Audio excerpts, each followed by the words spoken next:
तारीख थी 29 मई, साल था 1942, जगह बर्लिन। दुनिया के सबसे ताकतवर तानाशाह एडोल्फ हिटलर का दफ्तर।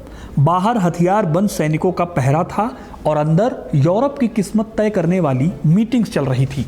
लेकिन उसी दिन उस बिल्डिंग में एक ऐसा इंडियन दाखिल हुआ जो कि हिटलर के पास गया तो था मदद मांगने, लेकिन जब हिटलर ने उसे कुछ सलाह देने की कोशिश की तो उसने साफ कह दिया कि महामहिम, मैं अपनी पूरी जिंदगी राजनीति में रहा हूं और मुझे किसी से सलाह लेने की ज़रूरत नहीं है। इस भारतीय का नाम था नेताजी सुभाष चंद्र बोस और ये उनकी और हिटलर की पहली मुलाकात थी। और यह अकेली बात नहीं थी जिसको लेकर उस मीटिंग में हिटलर और नेताजी के बीच में टेंशन हो गई। उस मीटिंग में नेताजी ने भारतीयों को लेकर हिटलर के विचारों पर भी विरोध जताया था और हिटलर को माफ़ी मांगने तक के लिए कह दिया था। अब ज़रा सोचिए, नेताजी भारत की आज़ादी की लड़ाई में हिटलर की मदद मांगने वहाँ पर गए थे, या फिर दुनिया के सबसे खौफनाक तानाशाह के सामने उसकी ही सोच को चुनौती देने गए थे। आखिर ऐसा क्या हुआ था कि हिटलर, जो पूरे यूरोप पर कब्जा कर रहा था, वो भारत की आज़ादी के लिए कोई बड़ा कदम उठाने को तैयार नहीं हुआ? और क्यों कुछ ही महीनों बाद नेताजी ने जर्मनी छोड़कर अपनी पूरी रणनीति बदल गई? आज हम जानेंगे कि हिटलर और नेताजी की इन दो मुलाकातों में आखिर हुआ क्या था।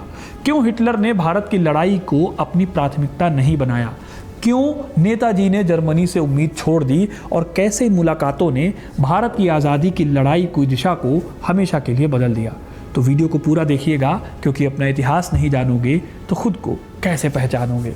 तो देखो, नेताजी का प्लान ये था कि अंग्रेजों से लड़ने के लिए वो रूस और अफगानिस्तान के रास्ते जर्मन सेना के साथ भारत में दाखिल होंगे। इसी सिलसिले में वो जर्मन डिक्टेटर हिटलर से मदद मांगने गए थे। नेताजी ये भी चाहते थे कि हिटलर और धुरी राष्ट्र यानी एक्सिस पावर्स मिलकर पब्लिकली भारत की कंप्लीट इंडिपेंडेंस का सपोर्ट करने की डिक्लेरेशन करें। लेकिन बैठक शुरू होते ही नेताजी ने सीधे हिटलर की आत्मकथा मेन काम्फ में भारतीयों के खिलाफ लिखी गई रेसिस्ट बातों पर कड़ी आपत्ति जताई। हिटलर ने अपनी किताब में लिखा था, भारतीय एक हीन नस्ल हैं और वो कभी भी ब्रिटिश शासन से आज़ाद नहीं हो सकते। नेताजी ने हिटलर से इन शब्दों को किताब से हटाने और भारत से माफ़ी मांगने को कहा। हिटलर ने इस बात को घुमा दिया और माफ़ी मांगने से साफ इनकार कर दिया। इससे मीटिंग की शुरुआत में ही टेंशन बढ़ गई, लेकिन फिर भी ये मीटिंग आगे चलती रही, क्योंकि हिटलर और नेताजी दोनों का सबसे बड़ा दुश्मन एक ही था और वो था ब्रिटेन। ये मीटिंग कोई दोस्ताना मुलाकात नहीं थी, बल्कि दो बिल्कुल अलग सोच रखने वाले नेताओं के बीच की बहुत ही सीरियस और टेंस डिप्लोमेटिक बातचीत थी। अब इस मीटिंग का रिजल्ट क्या निकला वो मैं अभी आपको बताऊंगा, लेकिन इस पूरी कहानी को समझने के लिए हमें साल 1939 में जाना होगा, जब दूसरा वर्ल्ड वॉर चल रहा था। इस टाइम पर भारत के हालात बहुत ख़राब थे। ब्रिटेन ने भारतीय नेताओं से पूछे बिना ही 25 लाख भारतीय सैनिकों को दूसरे वर्ल्ड वॉर में झोंक दिया था। ये सैनिक उत्तरी अफ्रीका के रेगिस्तानों से लेकर बर्मा के जंगलों तक लड़ रहे थे, जबकि इन भारतीयों से नहीं पूछा गया कि उन्हें जंग लड़नी भी है या नहीं। भारत को सिर्फ और सिर्फ एक रिसोर्स समझा जा रहा था, जिसका काम था ब्रिटिश ज़रूरतों को पूरा करना। इसी दौरान कांग्रेस के भीतर भी एक बड़ी वैचारिक लड़ाई चल रही थी। सुभाष चंद्र बोस के लिए अहिंसा का रास्ता बेमानी लगने लगा था। 1939 में त्रिपुरी कांग्रेस में गांधी जी के गुट से उनके मतभेद हो गए। उसके बाद इन्होंने कांग्रेस का अध्यक्ष पद और पार्टी दोनों को छोड़ दिया। उनका मानना था कि कॉलोनियल ताकतें जैसे कि ब्रिटेन सिर्फ ताकत की भाषा को समझती हैं, उन्हें बातचीत में कोई भरोसा नहीं होता। उनके इन विचारों से ब्रिटिश सरकार डरती थी, इसलिए उन्हें कलकत्ता के उनके अपने घर में नज़रबंद कर दिया गया। चारों तरफ पुलिस का पहरा था और यहीं से शुरू होती है इतिहास की सबसे ड्रामेटिक कहानियों में से एक, जिसमें नेताजी ने अंग्रेज़ों को चकमा दिया और नज़रबंदी से भाग निकले। 17 जनवरी 1941 की रात बोस ने अपने घर से निकलने के लिए एक ऐसी योजना बनाई जो किसी जासूसी कहानी से कम नहीं थी। उन्होंने खुद को एक पठान व्यापारी की तरह भेष बदला, चेहरे पर दाढ़ी, सिर पर पगड़ी और नाम रखा जियाउद्दीन। इसी भेष में वो कलकत्ता से पेशावर और फिर काबुल पहुंचे।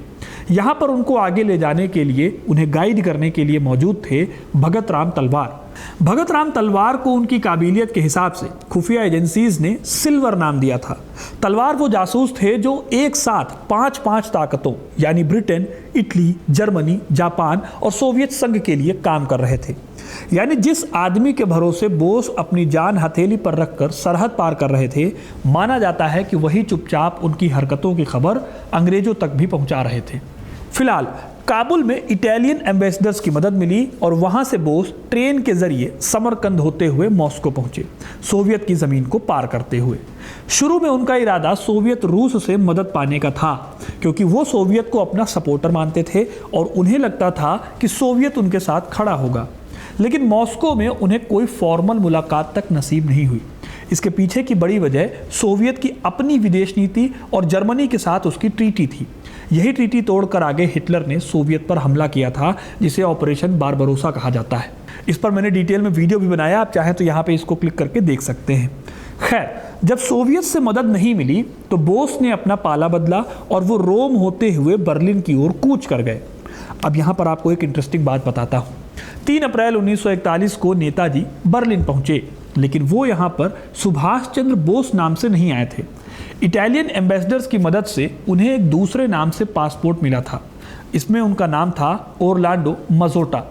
सोच कर देखिए, एक बहुत ही सेकुलर व्यक्ति जो लेफ्ट की ओर झुकाव रखता था, वो अपने देश के लिए उस देश के दरवाजे पर खड़ा था जो रेस की सुप्रीमेसी यानी नस्ल की श्रेष्ठता की विचारधारा पर टिका था। ये थी असली पॉलिटिक्स। दुश्मन का दुश्मन दोस्त होता है वाली कहावत यहाँ सही साबित होती है। लेकिन दोस्तों, बोस को शायद खुद भी इस बात का अंदाज़ा रहा होगा कि यह रिश्ता बहुत नाजुक और टेम्परेरी है। बर्लिन में बोस की मुलाकात जर्मन विदेश मंत्री जोआकिम वॉन रिबेनट्रॉप से हुई। रिबेनट्रॉप ने उन्हें रहने के लिए शानदार जगह दी, फ्री इंडिया सेंटर के लिए पैसा भी दिया, एक रेडियो स्टेशन भी शुरू करवाया जिसमें भारत के लिए प्रसारण होता था। लेकिन वो भारत की आज़ादी को लेकर कोई ठोस वादा करने से बचता रहा। जर्मन सरकार का रवैया टाल मटोल वाला था। अंदर ही अंदर उन्हें लगता था कि एक निर्वासित नेता के साथ हाथ मिलाने से शायद उन्हें कोई खास फायदा नहीं होने वाला। जर्मनी की ब्रिटेन के साथ पहले से ही जंग चल रही थी और भारत इस मोर्चे से बहुत दूर था। इस इग्नोरेंस की वजह से बोस महीनों तक सिर्फ आश्वासन और फॉर्मेलिटीज़ के बीच में फंसे रहे। लेकिन इसके बावजूद वो हार मानने वालों में से नहीं थे। जब जर्मनी ने सीधे मदद देने से इनकार किया तो बोस ने एक अलग रास्ता ढूंढ निकाला। नॉर्थ अफ्रीका में हजारों ब्रिटिश भारतीय सैनिक युद्धबंदी बने हुए थे। इनमें से ज़्यादातर पहले इटालियन सेनाओं के हाथों 1940-41 के शुरुआती अभियानों में पकड़े गए। बाद में इन लोगों को जर्मन हिरासत में ट्रांसफ़र किया गया था। ये वही सैनिक थे जो कल तक ब्रिटिश एम्पायर के लिए उनकी वर्दी पहनकर लड़ रहे थे। बोस इन सैनिकों के कैंप में गए, उनसे मिले और उनकी भाषा में बात की। बोस ने उन्हें बताया कि वो किसी और के लिए, अपने ही देश के खिलाफ काम करने वाली फौज के लिए लड़ रहे थे। अब ये सब कोई इजी काम नहीं था। जो सैनिक बंदी बनाए गए थे वो खुद डाउट कर रहे थे। उन्हें डर था कि उनके पीछे उनकी फैमिली के साथ दिक्कतें ना हो। फिर भी इन सैनिकों में से कई ने धीरे धीरे बोस के साथ जुड़ना शुरू किया। यहीं से जन्म होता है इंडियन लीजन का। जर्मन सेना में इसे इन्फेंट्री रेजिमेंट 950 का नाम दिया गया। यह रेजिमेंट फिर आगे चलकर करीब 4500 सैनिकों तक पहुंची। इसी दौर में एक और इंटरेस्टिंग कहानी बुनी गई। बोस के करीबी सहयोगी आबिद हसन सफरानी को यह जिम्मेदारी सौंपी गई थी कि हिंदू, मुस्लिम और सिख सैनिकों के अलग अलग अभिवादनों की जगह एक साझा नारा गढ़ा जाए। तब आबिद हसन ने जय हिंद का नारा गढ़ा। हालांकि यह नारा इससे भी 3 दशक पुराना था। चंपक रामन पिल्लई ने बर्लिन में ही इस नारे की बुनियाद रखी थी, लेकिन उसका नाम जय हिंदुस्तान था। हालांकि आबिद हसन ने इसे जय हिंदुस्तान के छोटे रूप में इन्हीं शिविरों में दोबारा गढ़ा और लोकप्रिय बनाया। यहीं से जय हिंदुस्तान की जगह जय हिंद नारा शुरू हुआ। इन्हीं मिलिट्री कैंप्स में सुभाष चंद्र बोस को नेताजी उपाधि मिली, जो बहुत जल्दी पॉपुलर हो गई और हम आज के टाइम पर सुभाष चंद्र बोस को अक्सर नेताजी नाम से ही बुलाते हैं। ये सैनिक अपनी वर्दी पर तिरंगे जैसा बैज लगाते थे। उनकी ट्रेनिंग जर्मन ऑफिसर्स की निगरानी में होती थी। हालांकि कमान बोस के अपने ऑफिसर्स के पास ही रहती थी।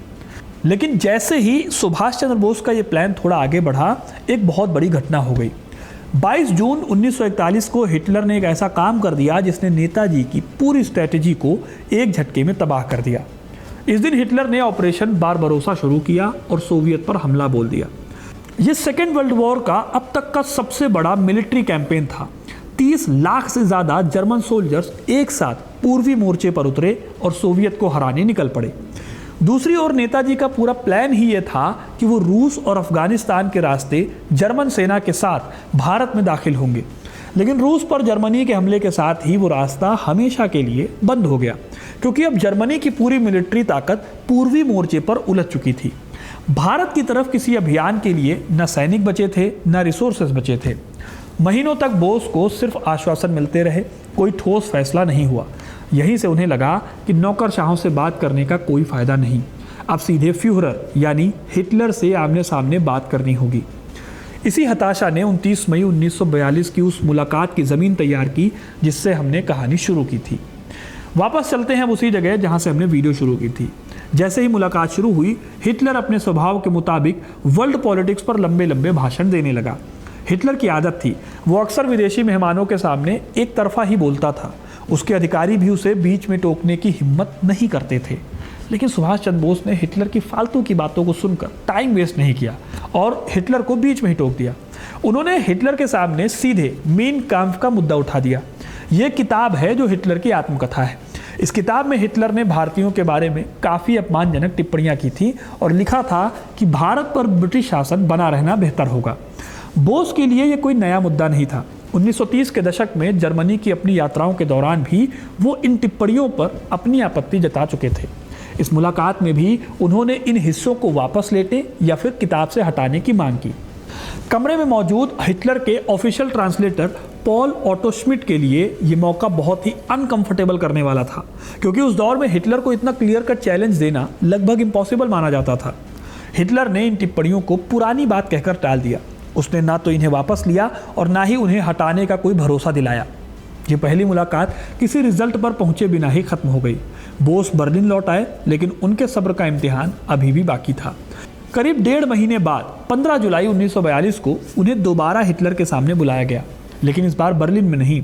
इस बार जगह थी जर्मनी के ईस्टर्न प्रशा के घने जंगलों के बीच बना एक कंक्रीट का किला, जमीन के अंदर धंसा हुआ वुल्फ लेयर, हिटलर का पूर्वी मोर्चे का सबसे सीक्रेट सेना हेडक्वार्टर, यानी वो जगह जहां पर हिटलर के अपने जनरल भी बिना इजाज़त बोलने से पहले 2 बार सोचते थे।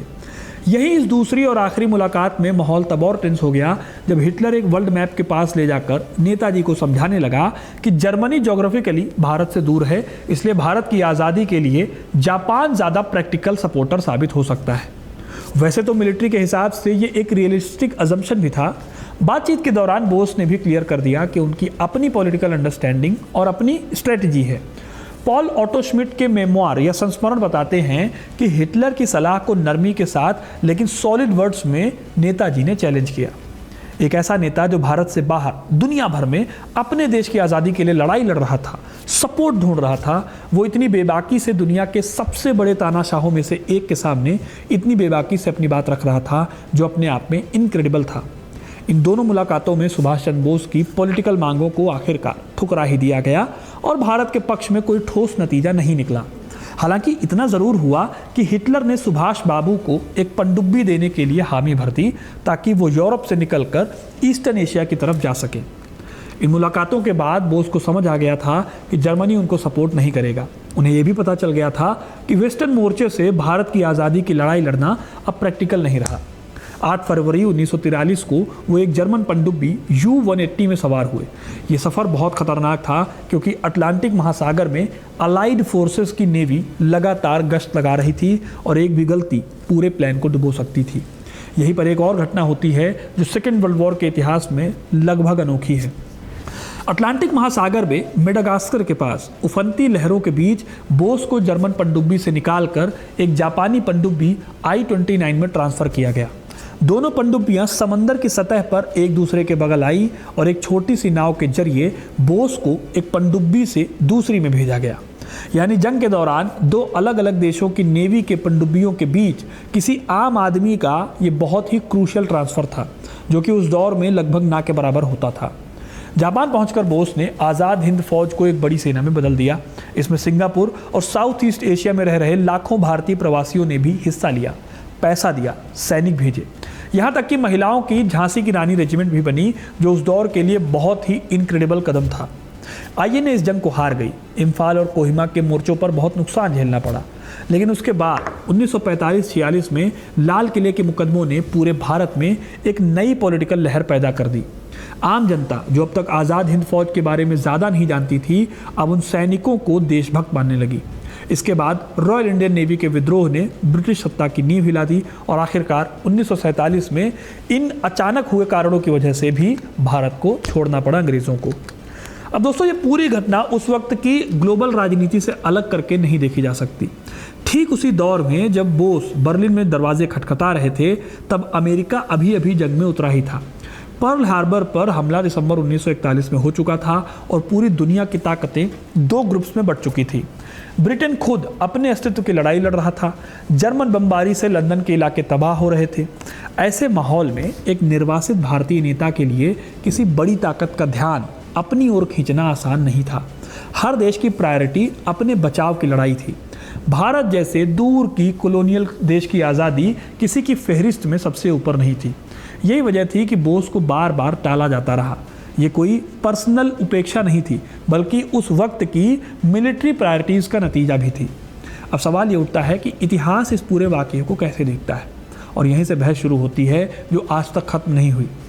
ब्रिटिश खुफिया एजेंसियों और उस दौर के पश्चिमी इतिहासकारों ने बोस को फांसीवादी कठपुतली, गद्दार और मौका परस्त कहकर खारिज करने की कोशिश की।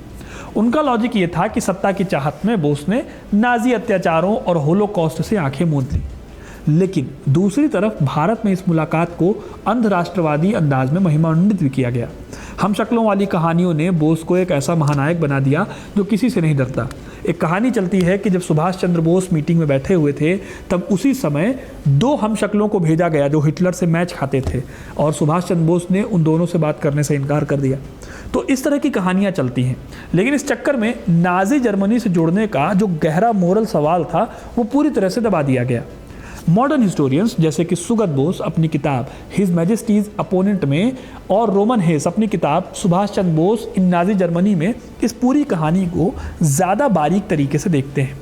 उनका कहना है कि बोस फांसीवादी नहीं थे, बल्कि एक ऐसे नेता थे जो हालात को बहुत ठंडे दिमाग से पढ़ते थे। एक तरह के वो अल्ट्रा रियलिस्ट और राष्ट्रवादी थे। और यहीं पर इतिहास का सबसे मुश्किल सवाल आता है। बोस ने जर्मनी में रहते हुए कभी भी यातना शिविरों या यहूदियों के नरसंहार पर पब्लिक रूप से कोई आलोचनात्मक टिप्पणी नहीं की। लेकिन ये बात सिर्फ चुप्पी की भी नहीं थी। 1939 में जब कांग्रेस के अंदर यहूदी शरणार्थियों को भारत में शरण देने के प्रस्ताव पर बहस हुई, नेहरू इसके पक्ष में थे, लेकिन कांग्रेस के भीतर बोस अकेले नेता थे जिन्होंने इस प्रस्ताव का खुलकर विरोध किया।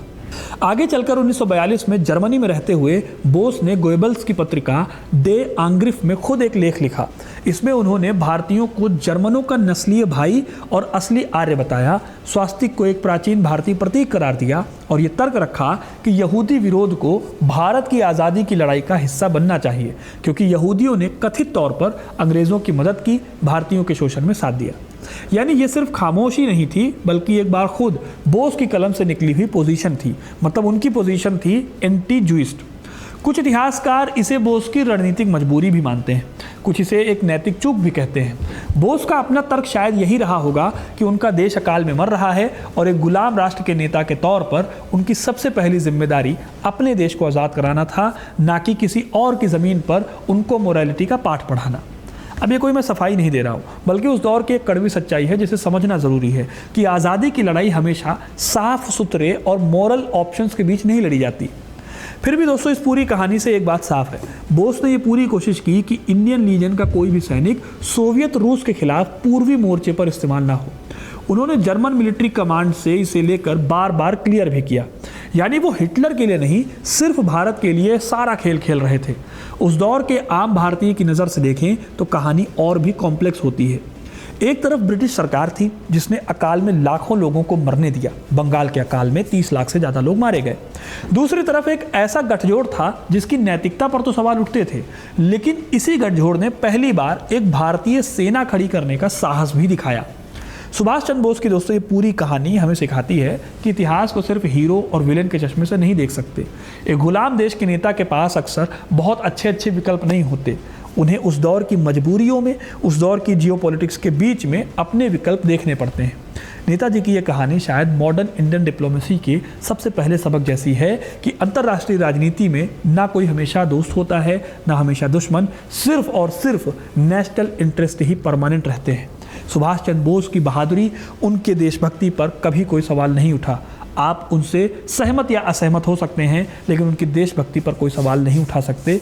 ये बात उनके पूरे पॉलिटिकल करियर और उनके उस आर्मी के करियर से जाहिर होती है। तो दोस्तों, ये थी कहानी हिटलर और सुभाष चंद्र बोस की मुलाकात की। उस मुलाकात का क्या रिजल्ट रहा और कैसे चीज़ें सामने आई, क्या हिस्टोरिकल डिबेट है, सारी कहानी मैंने आपको बताई। अब ये कहानी आपको कैसे लगी कमेंट करके ज़रूर बताइए। वीडियो को लाइक और शेयर करना ना भूलें और ऐसी इंटरेस्टिंग कहानियों के लिए, इतिहास से जुड़े रहने के लिए हिस्ट्री कनेक्ट को सब्सक्राइब ज़रूर करें। बहुत बहुत धन्यवाद।